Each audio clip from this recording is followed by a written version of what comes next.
Hi guys, I'm back again today with another reaction video, and we're checking out I'm not sure who this is, but this is Reverts, a dying mother accepted Islam. Very emotional journey, and this was requested or was sent to me through my email, so I want to check it out. Before we do so, don't forget to subscribe if you haven't already. Click that bell button to get notified whenever we do upload a video. So guys, let's check this. Okay, I got my Fahad, I think. He came back from Hajj. He was totally changed. Allah will allow some of us to hear these words, and we will hear these words enter.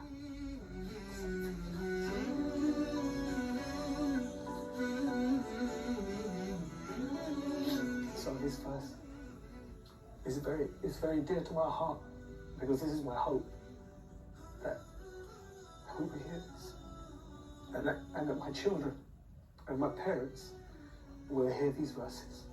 Inshallah. So my name is Raheem Jung. Oh, okay, I was sorry. born here in London. In fact, only a few hundred meters from here. I've always Raheem, not Fahad, sorry. I was born here in London. In fact, only a few hundred meters from here. I've always lived in London all my life. My father came here from India in the 1940s, but his family were originally from Hijaz area of Arabia. But my mother's family are Irish. So my mother and father, they met here in London. My mother was Irish Catholic. So we were brought up in a very liberal family, not really following one faith or the other faith. In fact, following no faith. I'm now 42 years old, mashallah. I'm married. I've been married for 18 years, 19 years nearly. I have 5 children. Whoa. 5 children! They're also beautiful. I went to work for one of the most famous record companies in the world, which was Motown Records.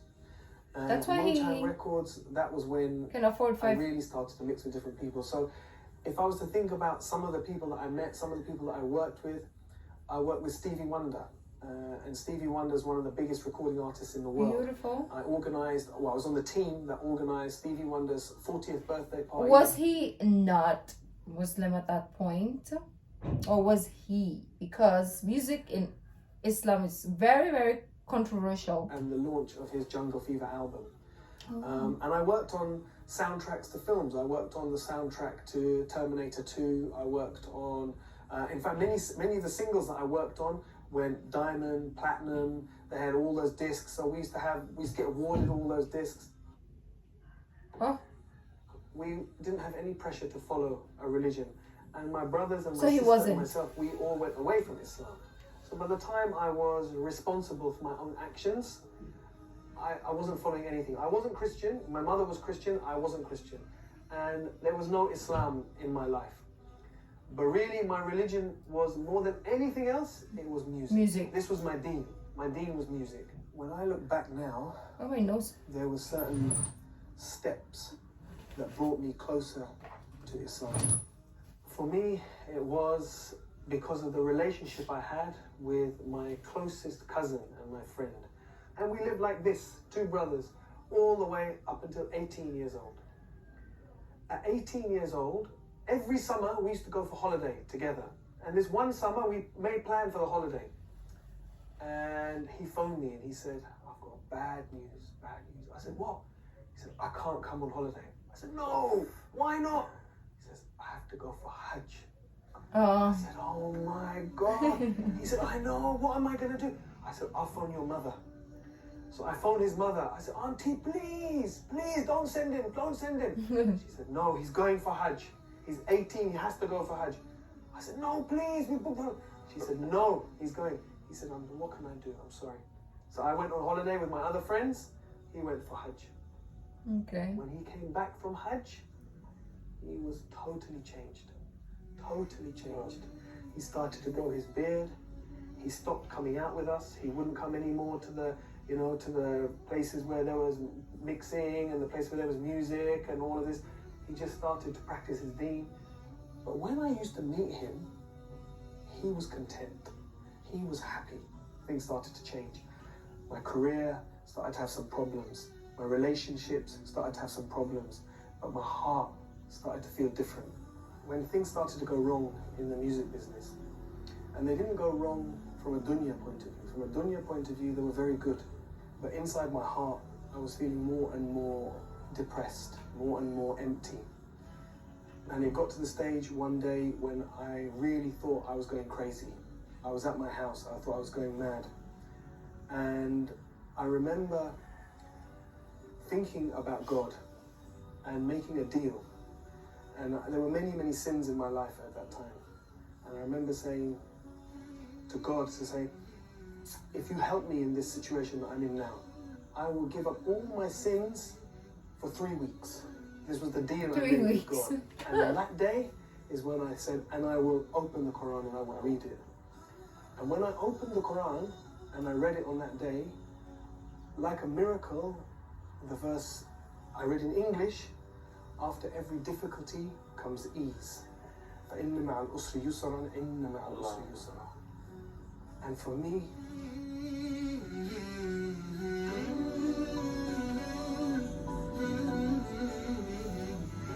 it's like a miracle. Because I was very desperate at that time. And I didn't know where to go. I didn't know where to turn. And I thought I was going crazy. And the last thing I wanted was a deen, was religion. I didn't want to be religious, I wanted the dunya. It was as if this verse was just written for me. No one else. That I didn't even know Allah, God, whatever, but that this book somehow knew exactly what I needed at that point and at that time. So it was like a miracle. When I left the music business, I left at a time when people would have questioned why. Because I'd been given a lot of success, and I went through a difficult period for the first probably year that I was praying and that I was starting to fast and starting to read about Islam. It was a difficult time because I didn't know what I was going to do with my life. Then when she found out she had cancer, and it was a very bad cancer, only 3 weeks she had to live. Oh. For the first time, her heart softened towards Islam, just a little bit. But it was, wallahi, it was a miracle because it was step by step by step. But the key thing, one of the key things was she called me one day when she was very close to dying. She called me and she said, look, I don't want to be buried. I want to be cremated. So I said to her, no problem. But I said, tell me this, if you're cremated, who's going to do it? She stopped. She said to me, well, what's the alternative? That's it.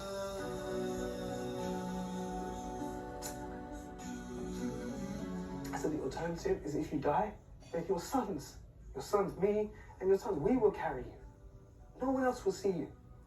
And we will take you to a place, and your daughter and your daughter-in-laws, they will wash you, and they will prepare you, and they will wrap you in a simple white cloth.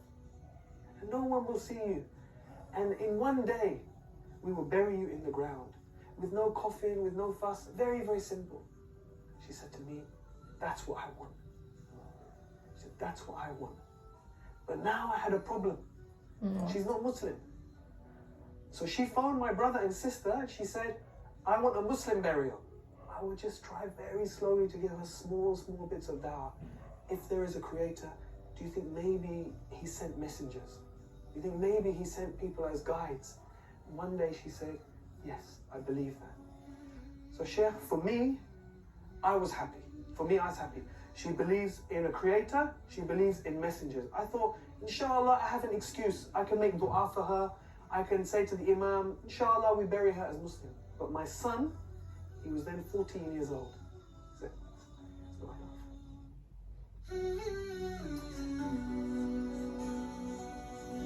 He said, it's not enough. He said, she has to say Shahada. So I was scared because I thought if he tries to make her say Shahada, then she will say, no, I don't want to say this. And then I have a problem.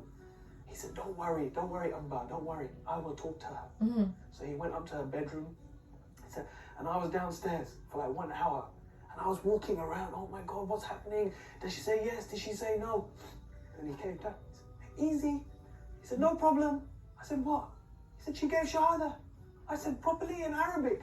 He said, yes, Arabic fully, no problem. And maybe 2-3 days later she died. Alhamdulillah. SubhanAllah.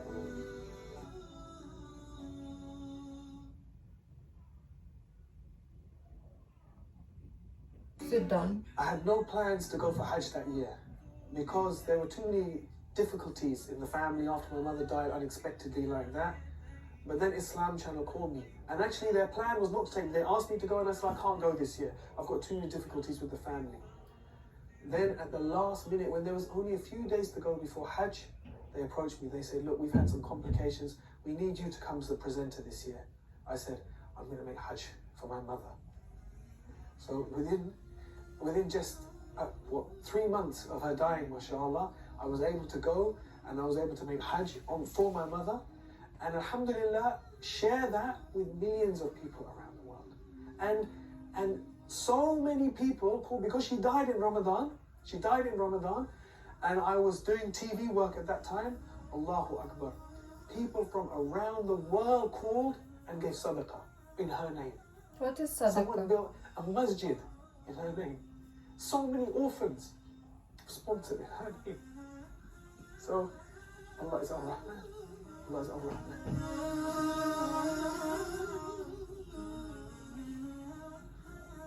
Oh, that's an ad. I don't know if it's... Oh, it's not over, okay. I was gonna I wanted to press pause, but I couldn't. Shahada Sheikh was the first one who I heard, and I thought, subhanAllah, this is so beautiful.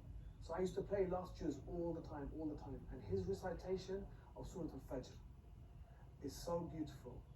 So first of all, it became my favorite verse just by the sound of it. He used to say at the end of Surah Al-Fajr, يا أيتها النفس المطمئنة ارجعي إلى ربك راضية مرضية فادخلي في عبادي وادخلي جنتي. And the way Sheikh Saad Al-Ghamidi recites this, it just is so beautiful. I didn't know what it meant, but it became my favorite verses just by the sound. Then when I began to read and understand what it meant, every time I think about these verses, I just think one thing, that maybe we will hear Allah say this.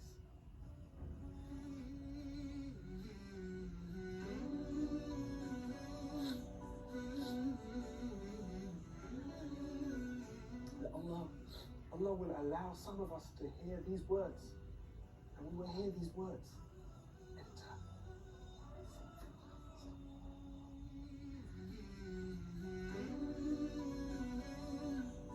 So this verse is very dear to my heart, because this is my hope, that we will hear this, and that my children and my parents will hear these verses.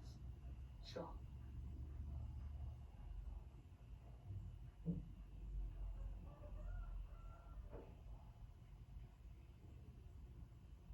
These last 4 verses from this surah has a very special place, a very dear place in my heart for that reason. My nose is about to like start leaking because of this. From the work that I've done, alhamdulillah, Allah's blessed me to have the opportunity to do a lot of privileged work. But the most amazing work we did was definitely broadcasting the Hajj. Our series called The Footsteps of Ibrahim, where we toured all over that. The authorities gave us access to the Masjid al-Nabi sallallahu alaihi wasallam, to the graveyards, to the Quran printing factory, to the Masjid al-Haram in Mecca, to all these places. And it sounds very interesting. Around the world. And the response was amazing, but it was all in English. And if we could take this to other languages, so everyone could see this, inshallah, this would be amazing. That's beautiful. Wow, this was like the most emotional. I think I say that all the time, but this is I think the second or the first most emotional revert story I've ever heard. Definitely. I think this is the first one, and the second one was Like I literally cried also. Like this one made me feel emotional. The other one, I think I was tearing up literally in that video also. Wow.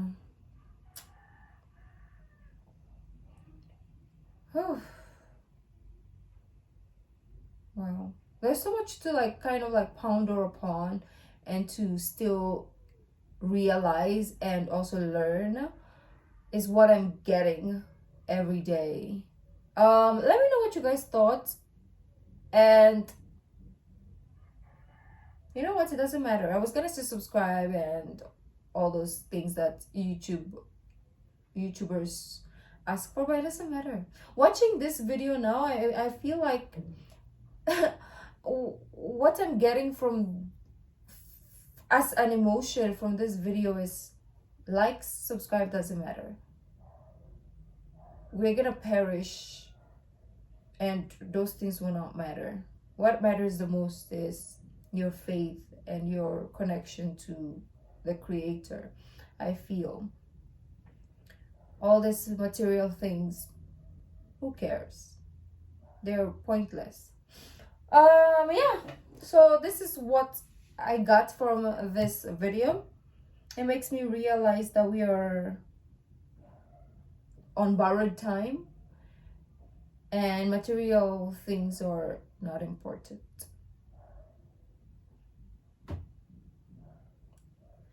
Express yourself. I don't know, I lost it. I kind of like, I don't know, my mind is somewhere else now.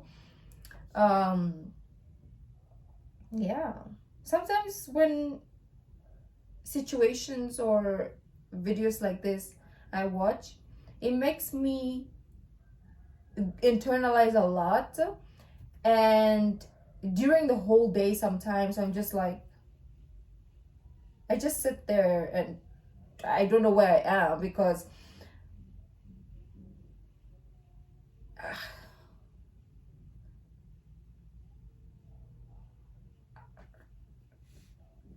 I don't know. It makes me question, but it also doesn't make me question. It makes me understand, but also makes me confused. Like, I feel like I am in this maze wherein I know the way, but I can't find the way. Something like that. Like, it just, I don't know how to explain it, guys. If you know how to explain, let me know. But now I don't have any energy nor interest to react to any other videos today. I'm just kind of like drained. I don't know, watching these videos, it does something to me, literally. That is why I do them as the last for the day, because if I did it like as a first video, I would have lost my interest to reacting to other videos, just because I want to just sit here and stare into the abyss.